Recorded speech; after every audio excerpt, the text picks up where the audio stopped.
Saranda ka detin, po Saranda ka edhe territore rurale, Olti. Territore rurale me shumë potencial. Konispoli, po ashtu. Kryetari i Bashkisë Konispolit nuk duhet merret me një zjarfikës që jo hyrin punë, jo syrin punë, jo do hikësh, jo kush jam unë, jo kush je ti, po duhet merret me këtë instrument dhe me instrumentat të tjerë për të rritur ekonominë atje.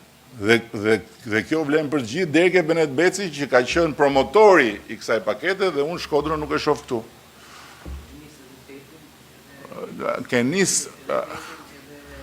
Kenis, po e kemi nis këtë punë bashkë kur ti nuk kishe mjekër, unë kisha, ti s'kishe.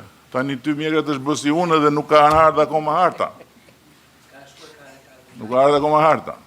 Po, të paktën në këtë rast, edhe me Maliaj, edhe Fusharzi që janë këtu hudrat që na mbrojnë nga syri keq me lëkurën e tyre blu, nuk na kanë sjell gjë, kështu që ju kanë shpëtuar nga vënia në pozitë shumë vështirë, se po të kishin sjell ata pastaj do ishte problemi i madh, po as ata nuk kanë sjell gjë, që tregon që si majtas si djathtas, kur shqiptarët flenë gjumë.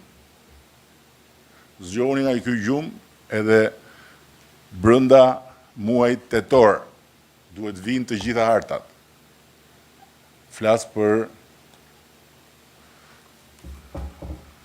të gjithë ju që mund t'ja jap dhe në formë urdhërore. Për ata që janë këtu dhe që nuk marrin urdhra nga partia jonë, dera është e hapur, sepse me kryetarin me Maliajt e kemi folur këtë punë apo jo.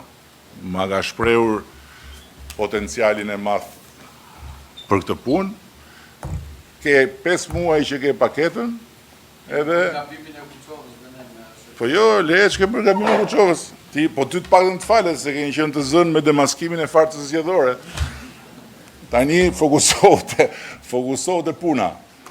Ne jemi gati të mbështesim fuqimisht për këtë, sepse ky është interes kombëtar, është interes i të gjithë qytetarëve, këtu s'ka majt djath, se kjo është ndarje që nuk ka pikë rëndësie kur vjen puna tek puna.